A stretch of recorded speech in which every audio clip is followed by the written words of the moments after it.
Hello everyone, welcome back to my channel আর my new blog. আমি সুস্মিতা পেয়েছেন আপনাদের সবাইকে স্বাগতম জানাচ্ছি। আশা করছি তোমরা সবাই ভালো আছো, আমিও খুব ভালো আছি। আজকের থাম্বনেল দেখে তো বুঝতেই পেরেছো যে কোথায় যাচ্ছি আমরা। তো তবু তোমাদেরকে আবার বলছি, আজকে আমরা যাচ্ছি ইটানগর ভিজিট করতে, সঙ্গে শাশুড়ি মাকে নিয়ে যাচ্ছি। তো সবটা বলছি আপনাদেরকে, চলুন।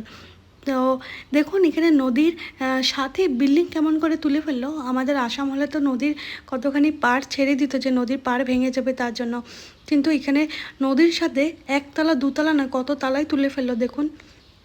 তো এরকমই অরুণাচলের কোথায় কী আছে কী আছে না আছে আমি আপনাদেরকে পুরো ব্লগটাতে বলতে যাব। আর আপনারা স্কিপ না করে পুরো ভিডিওটা দেখুন, আপনাদের ভীষণই ভালো লাগবে। এই দেখুন অরুণাচলের নতুন মানে নাহরলগুনে রিসেন্টলি স্মার্ট বাজার খুলেছে। আমার তো দেখে খুব মনটা ভালো লেগেছে যে আমি এখান থেকে কিছু কেনাকাটাও করতে পারবো, কিন্তু বলি কেনাকাটা করতে পারবো কিন্তু বাড়ানো আর হয় না। কিন্তু কেন কি আমরা 4th ফ্লোর উপরে থাকি, নামলে উঠতে মন করে না আর উঠলে আর নামতে মন করে না, তার জন্য বাড়ানোই হয় না। সানডেতে একটুখানি বার হতাম, তবু ওটা বন্ধ হয়েছে। কেন কি সানডে মার্কেট এখানে রিসেন্টলি বন্ধ হয়ে গেছে, তো সবজি কেনাকাটা করার জন্য বার হতে পারি না। আর এখানে হলো পাহাড় কেটে কেটে রাস্তা বানানো হয়েছে, আপনারা দেখতে বুঝতে পারবেন। বা আমি যত চেষ্টা করছি আপনাদেরকে বোঝার জন্য, ক্যামেরাতে বুঝতে পারছেন কিনা আমি জানি না। দেখুন এখানে পাহাড়ের সাথে সাথে রাস্তা, মানে বুঝতেই পারছেন যে পাহাড় কেটে কেটে রাস্তাটা বানানো হয়েছে।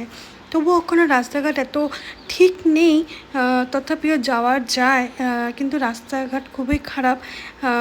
আর দেখুন পাহাড়ের মধ্যখানে একটা বাড়ি, কি সুন্দর একটা বাড়ি বানিয়েছে দেখুন। পাহাড়ের মিডলে কোনো ওদের ভয় নেই যে পাহাড় ভেঙে পড়ে যাবে বলে।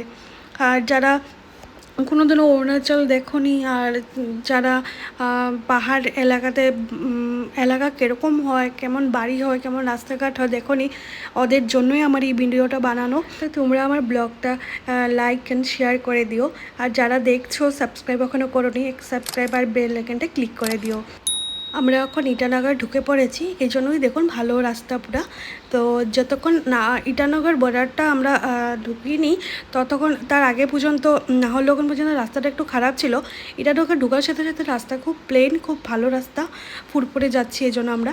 আর এটা দেখুন একটা রেস্টুরেন্ট, রাউন্ড টাইপে যেটা দেখলেন এটা হলো একটা রেস্টুরেন্ট, আর সাথে ছিল বাচ্চাদের কিছু খেলো না। তো আমরা কখনো যাইনি, কিন্তু জানি এটা রেস্টুরেন্ট। আর আপনাদেরকে এখন আমি মোবাইলটা একটু ঘুরিয়ে দেখাচ্ছি দেখুন। আমরা এখন যাচ্ছি লেফট সাইড দিয়ে, আর রাইট সাইডে হলো সবাই আসছে। এটা হলো 4 লেন রাস্তা, আর আমরা যেখানে দেখতে যাচ্ছি সাইডে হলো পাহাড়, লেফট সাইডে পাহাড়, রাইট সাইডে আছে হলো কারো কারো ছোটো মোটো দোকানপাট, আর মলও আছে, রেস্টুরেন্টও আছে অল্প। আর তার পিছনে পুরো ডাউন, পুরোই ডাউন, মানে পাহাড়ের পুরো ডাউন যেটা, এটাতে কিন্তু আমরা পাহাড়ের উঁচুতে যাচ্ছি। আর দেখুন দেখতেই বুঝতে পারবেন যে ওই সাইডে পুরো খোলা, দোকানপাটের পিছনে কিছু নেই। আর তো আমরা এখন কিছুক্ষণের মধ্যেই ইটানগর পৌঁছে যাব। ইটানগরের রাস্তাঘাট তো ঠিকই আছে, কিন্তু নাহরলগুনের রাস্তাঘাট একটু খারাপ আছে। তথাপিও এখানকার ভিউটা দেখতে এতই ভালো লাগে, মানে দেখতেই থাকতে মন করে। আর পাহাড়ের পিছে পাহাড়, আর এই টেলাতে একটা বাড়ি, ওই টেলাতে একটা বাড়ি, তো দেখতে মানে চোখটা জুড়িয়ে যায় এমন।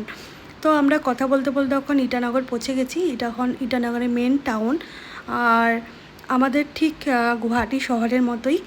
আর আমরা এখন ফার্স্ট যাব ইটা ফোর্ট, আর ইটা ফোর্ট নাম থেকেই কিন্তু ইটানগর নামটা হয়েছে। যারা হলো জানতে চাও কেমন করে নামটা হয়েছে, আমি শর্টস দিয়েছি, শর্টসে মিনি ব্লগে আছে, ওখানে গিয়ে আপনারা দেখতে পারেন, ভীষণই ভালো লাগবে। কেন কি আমাদের আসামের সাথে ইটানগর আর অরুণাচলের জড়িত কাহিনী আছে। আশা করছি আপনাদের সবাই ভালো লাগবে, ব্লগটা একটু গিয়ে দেখুন। আর এখন আমরা যাচ্ছিল ডাইরেক্ট ইটা ফোর্ট বললামে, কি দেখুন এটা হলো SBI, এটা হলো বাজার ব্রাঞ্চ, মেন ব্রাঞ্চ না। আর চলুন এখন আমরা ডাইরেক্ট ইটা ফোর্টে গিয়ে আপনাদের সাথে দেখা করছি। আমরা ইটা ফোর্ট পৌঁছে গেছি। আর একটা জিনিস দেখাবো ভাবলাম, যে আমাদেরও মেমোরি হয়ে থাকতো জিনিসটা হলো কি, ও যখন মানে আমার হাজব্যান্ড যখন ফার্স্ট ট্রান্সফার হয়েছিল অরুণাচল, তখন এখানে ওকে গেস্ট হাউসে রেখেছিল।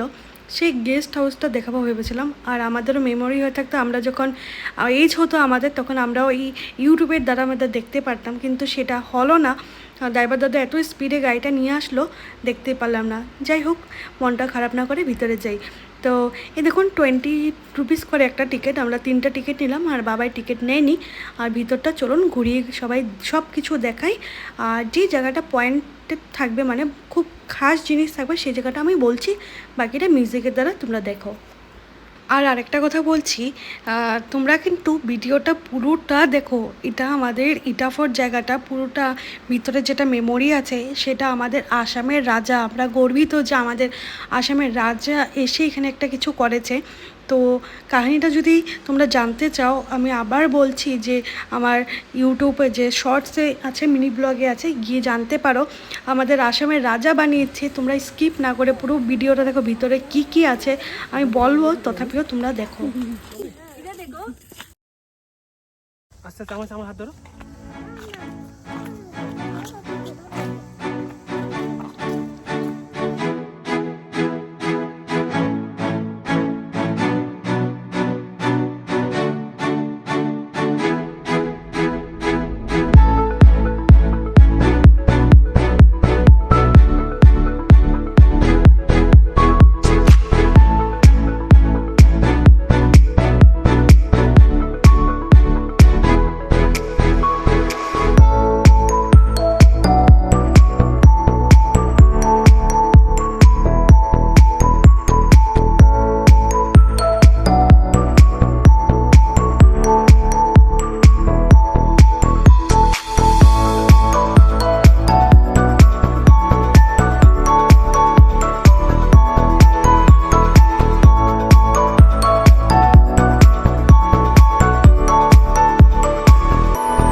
আমাদের ইটাফোর্ট ঘোরা হয়ে গেছে, আমরা এখন এখান থেকে বেরিয়ে যাচ্ছি। এখানে যে দেখেছেন পুরনো ইটটা দিয়ে তৈরি ওয়াল, সেসব ওয়ালে আমাদের আসামের রাজা বানিয়েছে, আরও বহুত কিছু বানিয়েছে। খুব ইন্টারেস্টিং কাহিনী আছে। তো আপনারা আমার মিনি ব্লগে গিয়ে দেখতে পারেন। যদি আমি এখানে পারি তো আমি এখানে লিঙ্কটা শেয়ার করব, যদি না পারি আমার মিনি ব্লগে গিয়ে আপনারা দেখতে পারেন। আর মার ঘুরে খুবই ভালো লেগেছে। আমরা এখন নেক্সট যাচ্ছি হলো আরেকটা জায়গায়, সেই জায়গাটা আমরা ওখানে এখানে আপলোড করছি না, কারণ কি ব্লগটা বহুতই বড় হয়ে যাবে তার জন্য। তো নেক্সট ব্লগে জলদিই দিয়ে দিব, জলদি আপনারা দেখতে পারবেন। আর যদি আজকের ব্লগটা ভালো লেগে থাকে লাইক আর সাবস্ক্রাইব করে দেবেন। আপনারা ভালো থাকবেন, সুস্থ থাকবেন, সাবধানে থাকবেন। প্লিজ আজকের ব্লগটা যদি ভালো লাগে লাইক আর একটা সাবস্ক্রাইব করে দেবেন। বাই বাই তাহলে।